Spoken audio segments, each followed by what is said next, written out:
US presidential election is the most important democratic election in the history of our species. We have not started to cut greenhouse gas emissions globally at all.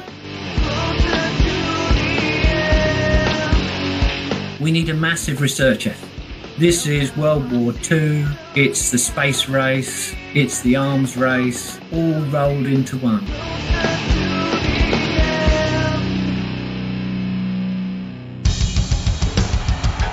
What I have said is that this campaign is not just about electing a president, it is about making a political revolution. MMT. Taking money from our children and borrowing from China. People are dying. Is the program so critical it's worth borrowing money from China to pay for it? And if not, I'll get rid of it. Stop lying!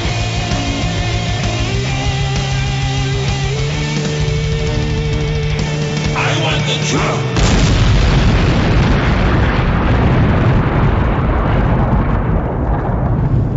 Now let's see if we can avoid the apocalypse altogether. Here's another episode of Macro and Cheese with your host, Steve Grumbine. Hello, my friends. This is Steve with Real Progressives. Tonight, we're going to talk about the 12-year window that the IPCC report put out with Dr. Stephen Hale. He's been a frequent guest of ours, and he's a big part of what Real Progressives is. He's also someone who I trust very, very much to really keep it real and keep it within the lines of truthfulness, to give us some bearing. So, but what I want to do to start this show is kind of talk about what some of the key findings of the IPCC report were. And Dr. Hale and I will go through them both from an economic perspective in terms of what it would take to mobilize in order to help us survive and thrive. And also just sort of talking about maybe some of the misnomers that may have come out in this as well. But at the top, a key finding of the IPCC report is the dramatic difference that restricting warming to 1.5 Celsius above pre-industrial levels would have on the global environment. I think this is really very important. The scientists found by 2100, global sea level rise would be 10 centimeter lower with global warming of 1.5 Celsius compared to 2 degrees Celsius. Extreme heat waves will be experienced by 14% of the world's population at least once every 5 years at 1.5 Celsius. But that figure rises to more than a third of the planet if the temperature rises to 2 degrees Celsius. Arctic sea ice would remain during most summers if warming is kept to 1.5 degrees Celsius. But at 2 degrees Celsius, ice-free summers are 10 times more likely, leading to greater habitat losses for polar bears, whales, seals, and seabirds. If warming is kept to 1.5 degrees Celsius, coral reefs will decline by 70 to 90%. But if temperatures rise to 2 degrees Celsius, virtually all the world's reefs would be lost. So with that astounding set of features, I'm going to go ahead and bring on my guest, Dr. Stephen Hale. Welcome to the show, sir. Thanks for having me on again, Steve. So, I mean, this is pretty big stuff if you're paying attention at all. And for the average person that's both watching here and reading these things coming out, this has got to be either terrifying or they go, yeah, we've heard this a million times before. Nothing's going to happen. What is your take on the IPCC report? It's easy to be terrified by it, and it's easy to be terrified and end up being despondent and just not wanting to listen anymore when you listen to the sort of things you just read out, all of which are entirely realistic. I wouldn't overly dwell on that 1.5 degree figure either, which although it's what the recent report was all about and was focusing on, a positive way of looking at it is that if we go to 2 degrees warming above what they call pre-industrial levels, which is really what the average global temperature was in the late 19th century, then we'll get more there'll be all sorts of major costs around the world, which are obvious already at having just gone 1 degree above what used to be the average temperature on the planet. But we can deal with them. I mention this because that report made some assumptions. It particularly made assumptions about the development and scaling of negative emissions technology, or an ability to suck large amounts of carbon dioxide out of the atmosphere, which are optimistic because that technology is unproven on any scale as yet. If you read through the summary for policymakers, you'll see that they've made assumptions about that. The European Environment Agency earlier this year published a report which indicated that in the absence of that technology, we've basically already gone past 1.5 degrees. They said that to keep a 50% chance of keeping global warming within 1.5 degrees Celsius, I'm just looking at where I've got it written down on the wall, above the levels of 150, 200 years ago, we needed to keep atmospheric concentration of carbon dioxide equivalent gases to 430 parts per million, if that's not bamboozling a statistic like that. Now, they also reported earlier this year that we exceeded that in 2012. They also estimate that to stay within 2 degrees Celsius with a 50% confidence, we need to stay below 530 parts per million. Now, we're now at 450 parts per million. We'd be going beyond 530 parts per million on current trends in about 18 years from now. So it doesn't change the story, really. If you want to take the IPCC report, you could say we've got sort of 10 years to act to stay within 1.5 Celsius. If you want to take a less optimistic view about the development of technology to suck carbon dioxide out of the atmosphere, we've maybe got about that same amount of time to keep it within 2 degrees. But I don't mean to be negative. I think we should be as positive as we can be. If we don't do anything at all, then the climate by the end of the century is going to be 3 to 4 degrees, but maybe even more than that. What I want to talk to you, I guess, about is, as a project manager by trade, I'm oftentimes looking at timelines, key milestones, and what do they mean? When they say 12 years, are they saying that we have our act together? I mean, obviously, you just said we've already passed the 1.5. Anyway. Well, that's not me saying that. That's the scientists that work for the European Environment Agency. Sure. Yeah. Sure. No. I didn't mean to put it on you like that. But with that in mind, though, as we present that, what are the milestones? What is it? What does that 12-year represent that we bring the emissions down, which would mean we have to start way sooner than 12 years. It's not like something that we got 12 years to wait. There's intermediate steps that get to that point, that event horizon. Can you describe some of the steps or some of the milestones we might be concerned about in that process? I mean, they're just kind of putting this 12-year or 18-year or whatever the amount of time out there. I'm not seeing, and maybe I just didn't read it, I'm not really seeing a plan for intermediate steps or whatever that would take place to mitigate such a thing. Well, there are lots of ways to bake a cake. Lots of ways to crack an egg. I don't know what the expression is. There's lots of paths you can take, and they model various scenarios within that report. But if you're going to be realistic about it, technologically, it's something that we can do. But in order to do it, you need at least 2 out of 3 political entities fully engaged. One of those is the US government. The other one is the European Union. And the third one is China. And I think it's unreasonable to expect China, although China is the biggest emitter, but because of the stage of its economic development, to take the lead. So then it has to be the US and the European Union, probably with the US in the lead. So that's why I said on another podcast I did recently that I think the next US presidential election is the most important democratic election in the history of our species. It's terrifying to think that when you look at the people they're trotting out already from the neoliberal Democratic Party, you're looking at people like Kamala Harris, who are true Wall Street people.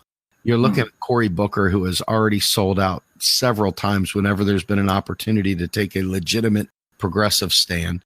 You're looking at people that are veneer of progressivism with a whole bunch of very, very neoliberal background that, first of all, are absolutely economically illiterate. And secondly, they are truly on the hook for somebody's paycheck if you look at the donations they receive. They are going to change their mind, though, Steve.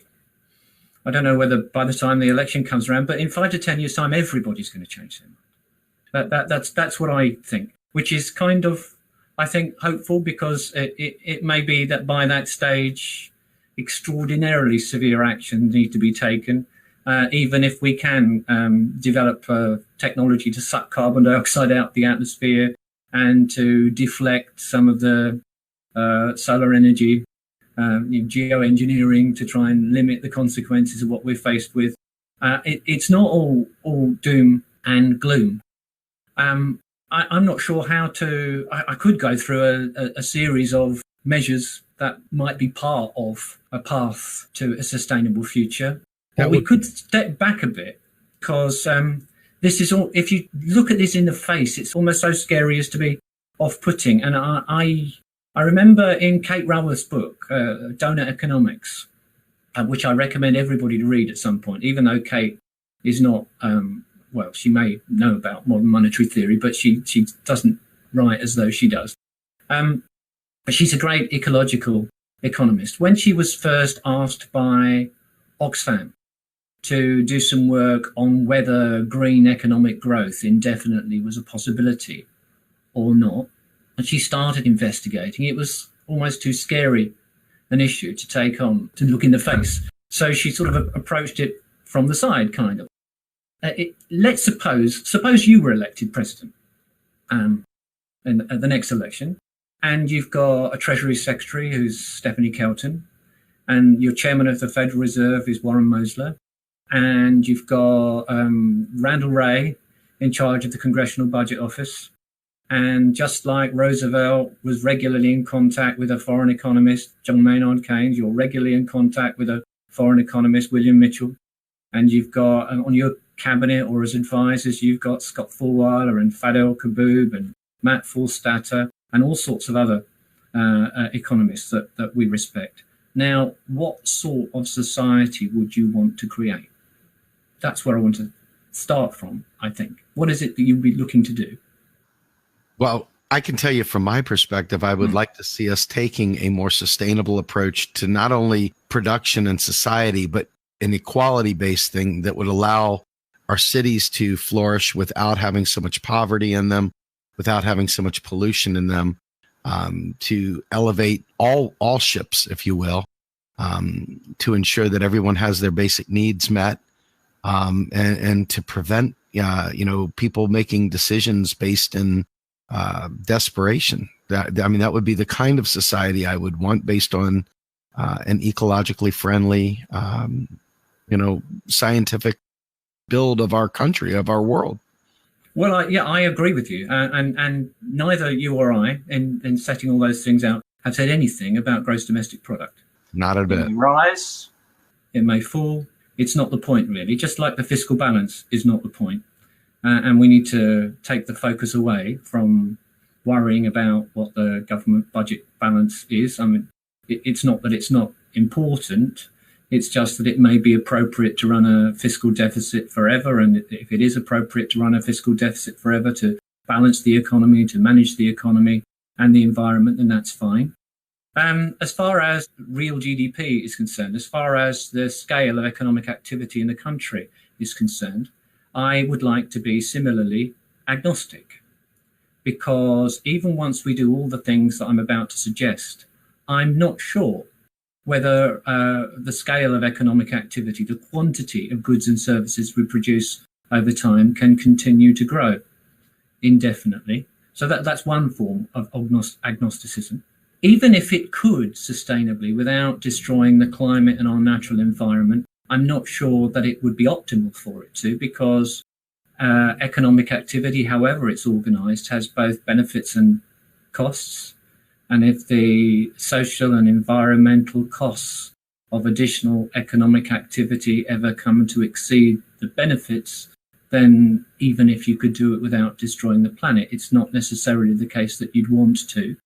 So what I would want to do over time, and this would involve increasing real GDP in the short term, it would involve using up some of our limited carbon budget too, because it would involve making investments now to make things better in the future. But I'd like to build a society where people had economic security, where there was full employment, where there was no involuntary unemployment or involuntary poverty, where there was a much higher level of equality of income and wealth than is the case at the moment, where there was free access to good quality education and healthcare for all. And of course, above everything else, there has to be ecological sustainability. Climate change is not the only issue there, but it's the most pressing issue. So once we've got all those things in place, then if you want to target something like Phil's Genuine Progress Indicator. But otherwise, we'll still measure gross domestic product. We'll measure the monetary value of what's been produced in the economy in a year. But like the fiscal balance, it should become something of no interest because it is not a goal in itself. It is a means to an end. Right, having said all that, let's go back to what you could do. One thing you could do is you could confiscate or nationalize all coal production. It may be that you don't want to confiscate coal production because of the impact that has on the savings of people that have invested in fossil fuel companies. But you could do something like swap very long-term government securities or perpetuities paying a very low rate of interest forever for shares in companies involved in coal production or fossil fuel production generally. And you could just lock them up eventually. You couldn't do that overnight, but you were talking about having 12 years to deal with climate change crisis. And roughly speaking, given what scientists say about our carbon budget, which is the total amount of carbon dioxide and other greenhouse gases that we can safely emit if we're going to stay below, say, 2 degrees Celsius above pre-industrial levels. That's something like that, maybe a little bit more, 12, 15 years, perhaps a little bit more than that is the amount of time we have at the current level. If everybody was using up the same amount per head of greenhouse gases as an Australian or an American, it would be 5 or 6 years. It's no time at all.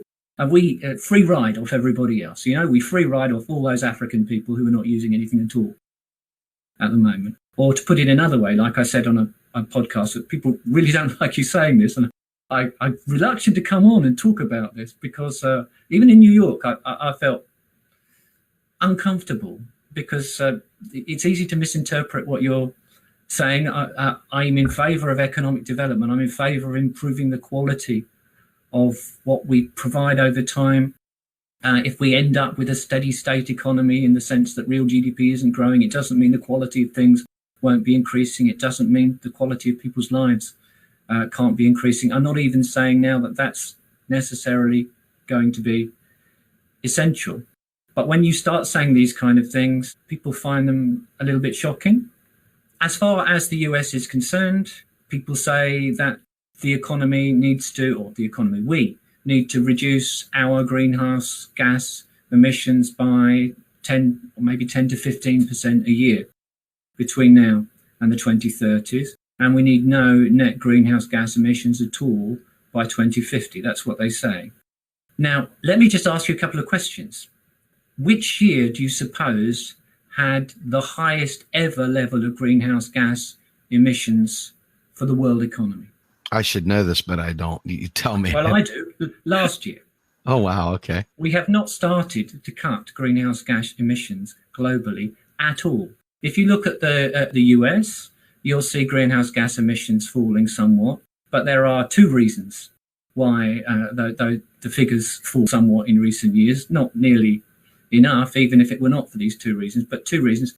The US basically has, because of its net imports, has exported its greenhouse gas emissions to the countries that it imports goods from. They're taking place somewhere else in the world. And something else which is often left out when you look at national statistics is civil aviation and merchant shipping, which is just treated like it's an act of God and not actually allocated to particular countries. So we have to reduce our greenhouse gas emissions by 40% by 2030, and we have to eliminate, or by the 2030s anyway, and we have to have no net greenhouse gas emissions by 2050. Now, we are getting better at creating real GDP, at producing goods and services with monetary value per unit of greenhouse gas emissions that we, per ton of carbon dioxide that we put into the environment. This is called relative decoupling. Relative decoupling is happening. It's happening in the US. It's happening a bit faster, perhaps in Europe. It's happening around the world. It's happening in China. We need to go beyond that, though. Of course, we need absolute decoupling. We need, in other words, if the economy is going to keep growing, we need our greenhouse gas emissions to fall, and to fall quite quickly. That, once you take into account the things that I just mentioned, is perhaps happening in one or two countries like Sweden, but virtually nowhere, really. At the moment, there's no evidence that we are doing a sufficient amount of absolute decoupling so that the gross greenhouse gas that we emit, the carbon dioxide we put into the atmosphere, we have any significant chance of cancelling that out so that we have zero net greenhouse gas emissions by 2050. So we're placing at the moment a big bet on research and development, on technological change, on being able to organise economic activity and the generation of power in order to minimise the amount of greenhouse gas we put into the atmosphere, and also the development of negative emissions technologies to suck it back out again. But having said all that, at some point we need to lock up fossil fuels, and coal we need to lock up quite quickly. 30% of US electricity generation at the moment is coal. In the year 2000, I think it was something like 50%. So there is progress being made. We need a massive public investment in renewables. So scientists tell us maybe 3% of GDP should be going along these lines at the moment, which is about 7 times as high as the current investment. We actually need to electrify power. So we can't go around driving petrol-driven cars in the future. We need to have green electricity, and then we need to use that electricity to provide more of the total power that we use around the world. I think less than 50% of the power that's used comes from the electricity grid, and it needs to be more like 90%. We need a massive research effort. This is World War II, it's the space race, it's the arms race, all rolled into one. Now, I don't know how you do that. There isn't one way of doing it. The research can take place in the private sector, or it could be people working for the government. I actually think that all the world's governments should be cooperating. We should be bringing together the greatest expertise in the world, making sure it's well funded, having these people work together, and then the results of the research they do should be freely available to everybody everywhere on the planet. That's what I think ought to be happening there. Reducing inequality will be great. Inequality has kept growing in the US and in Australia too, although not to the same extent. We need to get back to 1960s levels of inequality, at least if you want something else to target. A climate scientist that I've forgotten his name that I've been reading a lot by recently, made a statement with some evidence to back it up that 10% of people are responsible for 80% of emissions around the world. And that would be true within countries. Maybe it's not 10% and 80%, but by reducing inequality, you reduce greenhouse gas emissions quite significantly. We need either a fee and dividend system like they're talking about in Canada, but with a higher fee, or a global emissions trading system with a very tight cap to be introduced sooner rather than later. We need to focus on what matters. That's what you and I were talking about before, because a lot of the things we want to do actually are consistent with addressing this problem. It would be a big help if we all went vegan, but I'm afraid I'm not likely to do that, and neither are most people. I greatly respect people who do for whatever reason, and I'm not going to deny that it would be a help. Sort of 10 or 15% of the problem would go away if we all stopped eating meat and dairy. It would be a big help if we all stopped having more than 2 children.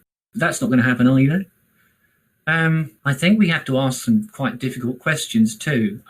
I am not certain about whether renewables can be rolled out quickly enough at scale, and whether there will be sufficiently efficient and reliable batteries available, and we'll have the resources to build them quickly enough to deal with all this without thinking again about nuclear power.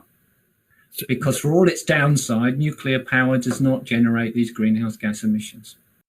It's funny. I was talking to a friend the other day, and obviously, we see the outcome of Fukushima, and we see the outcome of several other reactor problems that we've had, in Russia, et cetera.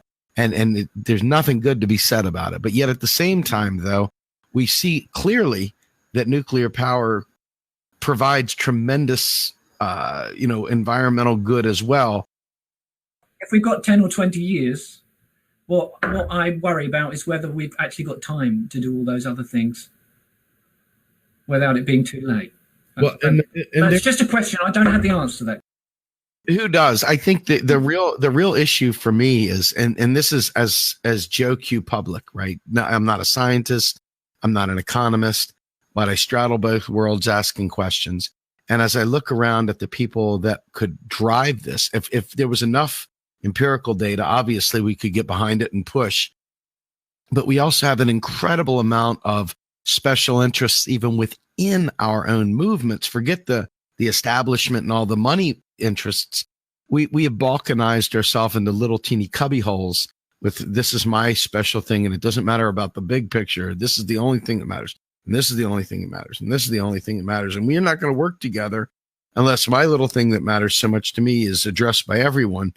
And then we end up deadlocked, and then we end up with full inertia. And that's why you're going to probably not see the kind of drop in our greenhouse gases, because we're never going to actually push for it. And it's going to come to a point where you say, hey, can we even do anything about it? And it's, I don't know if you've ever been around people that see calamity coming and they just pretend like it's not coming, and they just hide their eyes, and then it comes and whoosh, gone.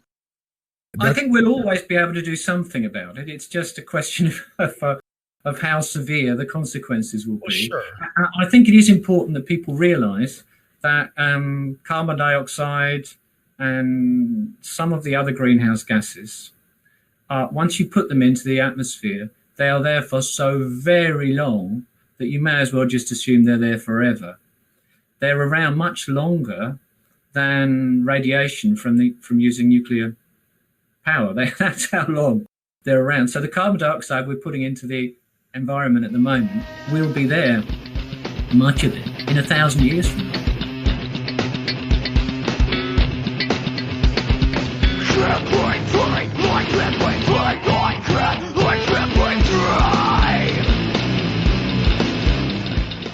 You are listening to Macro and Cheese, a podcast brought to you by Real Progressives, a non-profit organization dedicated to teaching the masses about MMT, or modern monetary theory.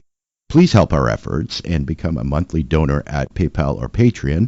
Like and follow our pages on Facebook and YouTube, and follow us on Periscope, Twitter, and Instagram.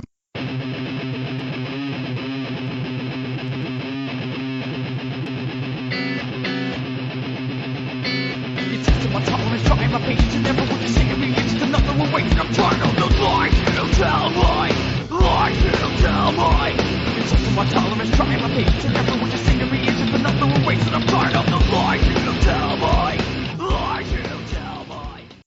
So let me ask you, we're talking about finding things that work as a filter to get rid of carbon from the air, carbon dioxide from the air.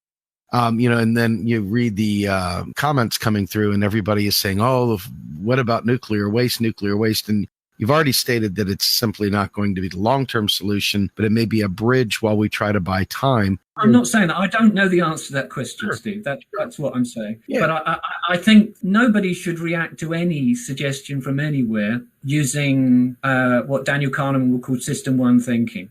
System 1 thinking is where, oh my God, it's a shock, I'm not even going to think about it. Right. Where it's just instinctive. You don't think through the issue. That's what we in the modern money world too. The economics, that's folks tend to just knee-jerk and reflexively respond. And same with the political dynamic as well. I hate the idea. I really hate it. And I would die in a ditch to stop them building a nuclear power station anywhere near Adelaide. We have here bounteous renewable energy in this part of the world. I'm just putting the question out there. It may be that it is possible to roll out around the world renewable energy quickly enough with storage capacity so that this is not necessary. There are people that I respect who tell me that they know about these things that are skeptical about that. Sure. The political will, I heard you saying earlier that you believe that, we're going to have no choice and that people are going to change. They're going to have no choice but to change. That's where I'm stuck. I don't have a belief. I'm not telling you that doom and gloom here. I'm telling you straight up that I believe the establishment lemming mindset is so powerful that the ability to stay stuck in another world and I can't hear you is stronger than any drug I've ever seen in the world. I've never seen anything come close to the power that the party sycophants hold to. It is the strongest drug ever. And so when I think about what it would take you stack rank this, the United States has got to be the lead because China is not economically developed enough, even though they're trending in the right fashion. Well, the US can't do it on its own either. I just think it's two of those three. You have to get two of those three on side. Right. But we see that Donald Trump took the presidency, and this is people who are recalcitrant. They don't want to hear anything about government doing anything. They're more than happy watching them burn it down. And unfortunately, this is a large part of America. And if we're looking for America to lead in anything, that's what you got. And I'm not giving. But most people are going to change their mind. I think you're right. I hope you're right. I'm just what I'm telling you is I'm optimistic. I'm not pessimistic. I want to be with you. I want to be with you there. I want to be with you there. But and obviously, social media is but a very, very small microcosm of the real world. Okay. But there is a large subset of people that you would have considered allies that can't stay focused for 2 minutes on a subject. They can't stay focused on anything important. And if this is as important, Kelton just came out the other day in her Stony Brook speech and said it was the number one issue, climate change. And you have to be, oh, am I going to say this? Yes, you have to be stupid not to see it as the number one issue. I think it's obvious now, or dishonest, one of those two. There are plenty of dishonest people, and there are plenty of people who don't care about your grandchildren, because the worst consequences of this, well, first of all, the worst consequences of this are not going to be felt in the US or in Australia anyway. They're going to tend to be felt in lower income countries and already are. But secondly, the worst consequences of this, if we don't deal with it, are going to be felt from early in the next century. We're not going to be around anymore. So there is that temptation to just ignore the issue. However, of course, some of the consequences of global warming are already obvious. We are seeing more frequent extreme climate events in the world than previously. And a scientist who was the German government's chief advisor on climate change called Joachim Schnellhuber, I can't get his name right, is amongst the people to look at this statistically and to say that it appears that there is a link already, demonstrably a link between global warming and a greater frequency of extreme climate events around the world. assuming these people are right, then this can only become more obvious as the years go by, and it's just a question of how far we go before we start taking serious action. It does need to be quite dramatic. It needs to be a progressive Donald Trump type character, really, in a way, somebody that comes to power and just says, well, this is what I want to do. This is what we're going to do. Because when you look at the charts in the IPCC report, if you look at the summary for policymakers, they have a chart where they've got greenhouse gas emissions rising year after year after year. And then they say, well, this is what we're forecasting if we're going to avoid, they say 1.5 Celsius, but they probably mean 2 Celsius. Like that. It's been going up like that. And from now it has to go like that. And then they say, well, we can do this. It's technically possible. Well, that's a good thing. It's good that they say it's technically possible. It's then just a matter of how many years has to go by before there is elected in the major European governments and in the US and elsewhere in the world. Australia is the worst emitter per head of the OECD countries. We're just not important because there aren't many of us. That doesn't mean I'm not saying we should take responsibility for that. But there are a lot of Americans. That's part of the reason. We're rich too, and we create more damage per head in this respect than you do, but there just aren't many of us. How long has to go by before we get a president of the US who, a bit like, not that I'm the greatest fan of Justin Trudeau, but that is able to stand up and say, look, this is a major problem. We have to deal with it. We can try and deal with it through the market by having a high price on carbon, and you can do that in a revenue neutral way to make it more palatable and to protect those on low income from the consequences of a rising cost of living. But if you go through the market, you provide the private sector with signals which should help to reduce emissions over time. But that's then not enough. You have to do some other things as well, which is why I was listing the other things I went through.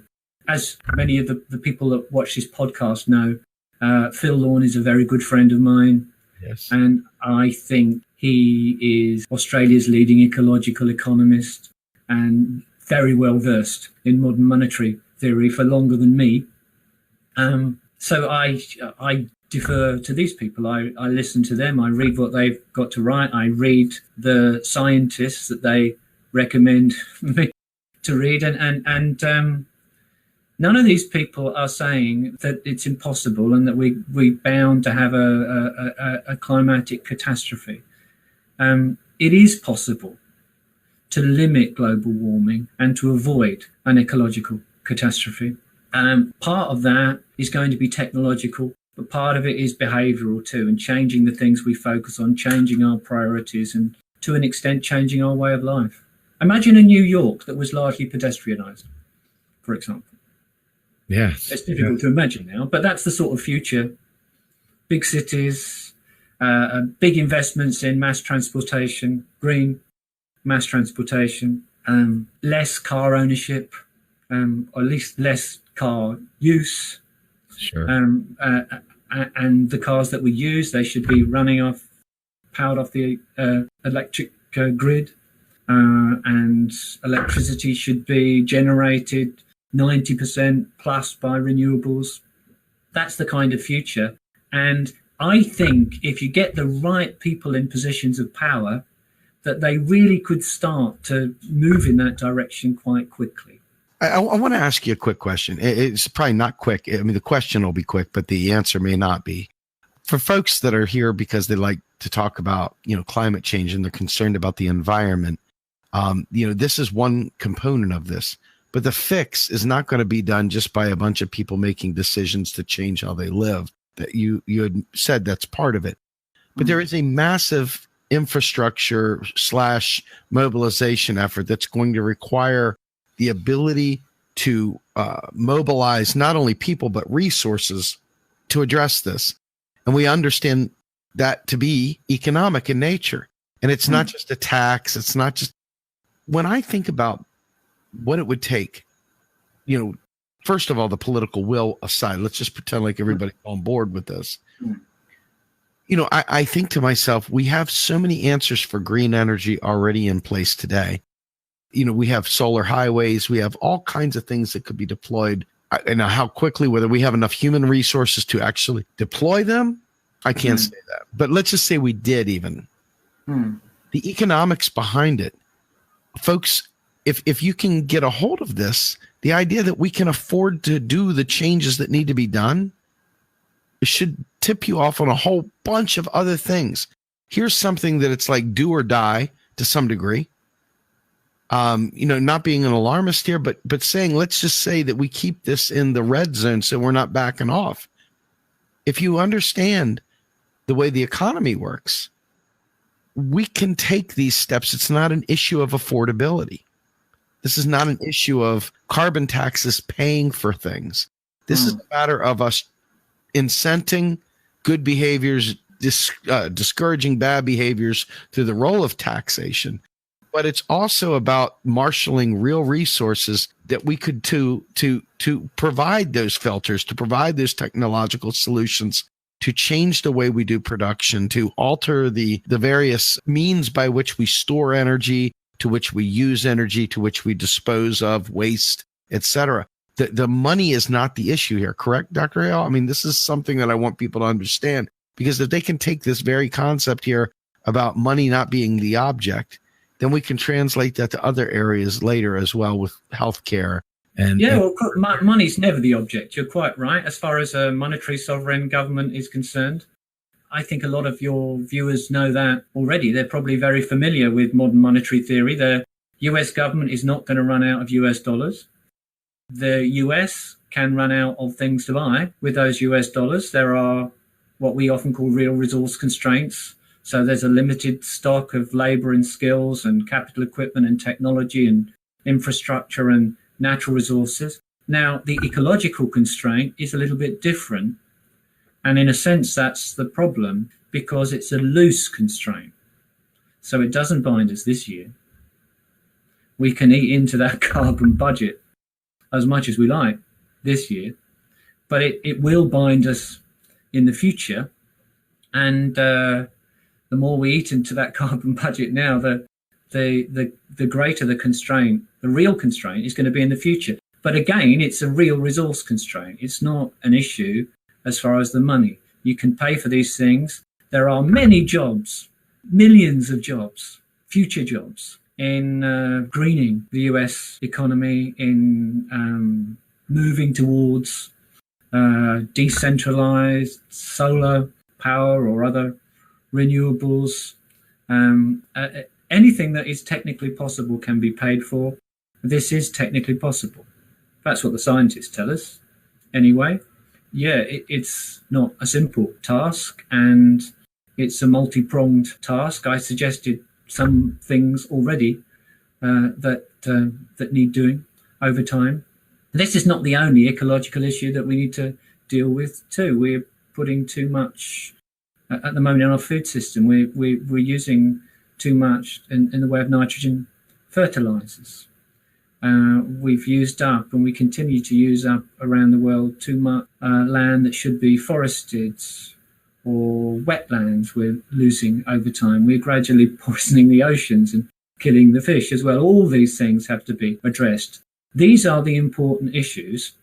What the US government's fiscal balance is, taken out of context of these issues and the state of the economy and inflationary pressures, is not. So the role of taxes, yes, there is that macroeconomic role, which is to limit inflationary pressures, and there are those other roles, bringing about a more even distribution of income and wealth. The US has, amongst high-income countries, the most uneven distribution of income and wealth by some margin. If you could just deal with that, and that does involve taxation, it involves other things too, but a big part of it, I think you need to tax rich people because they're too rich, not because you need their money. And we really don't need people flying around in private jets. If they want to go into outer space on one of Richard Branson's rockets, or Elon Musk's, then fine, I'm okay with that as long as they only have a one-way ticket. They're using up far more than their fair part of the carbon budget. That's the issue. We don't need their money. We need them to consume less and consume different things, less of some things anyway. And then the other issue is, for many purposes, the most efficient way of limiting not just emissions of carbon dioxide, but the use of non-renewable resources and the generation of waste generally is to price those resources. And a carbon tax or a fee and dividend system or a cap and trade system where businesses or people have to pay a price if they're generating additional greenhouse gas emissions. That's part of that as well. Very, very good. All right. So, Dr. Hale, with the closing here, I just want to ask you one final question. Could I just apologize to all your viewers about one thing? Sure. I am, to the extent that I know about anything, I know about money and banking and macroeconomics. So we're talking here, Steve and I, about a really important issue that we should all be talking and thinking about. But please don't imagine that I'm the world's greatest expert in it or anything. I'm not. I don't have any particular expertise in this area. I've just done a little bit of reading, as you have as well. So there will be people who are viewing this at the moment that are better informed, much better informed than I am. I just wanted to bring it to everyone's attention. And I've mentioned it at the 2 international MMT conferences we've had so far. Each time I've said, I'm not an expert in this, but I know there are experts around and we should be discussing it. Absolutely. I think you give yourself too much berth and downplaying what you do know, because just what you know, let's just say you're a citizen of the earth. I believe you qualify for that. And within that sphere, you know more than 95% of the people on this planet about what you just talked about. And I would put you into a higher category than that, quite frankly. So I think that from a standpoint of understanding the economics and understanding the environmental factors, you blend the two perfectly, which is why I asked you to do this show tonight. Well, thanks very much. It's a great pleasure to do it. It's a really important issue. I just didn't want, if there's anyone out there that disagrees with anything I said, I don't want you to think, if you're watching, that I'm saying that my view is any more privileged than yours, because this is not an area which I'm an expert in. It's an area that I think we all need to find out more about. And I've got a few months now with not much teaching, given the way the academic year works over here. It's going to be my top priority over the next few months to think about these issues a little bit more. So far, a lot of what we've said in the last hour is very vague. I'd like to read a little bit more widely than I have. And I'd like to be able to say some of these things with a greater degree of confidence. I am confident enough, based on the people that I've spoken to already and the reading that I've done, that it is possible for us to limit global warming to 2 degrees Celsius above pre-industrial levels. The bad news is that this has major consequences, especially in some of the lower income parts of the world for people, and it will cost lives. And there already are more extreme climate events as a result of this global warming having taken place. Further bad news, if you like, is that what we're doing now has consequences for the global climate which stretch hundreds of years into the future, not just a few decades into the future. But the good news is that 2 degrees Celsius, from all my reading, is not catastrophic, and we can cap it. Very, very good. I really appreciate you joining us again, and it's always a pleasure. And I look forward to talking to you again very soon. Thanks very much, Steve. You got it, man. Have a great night.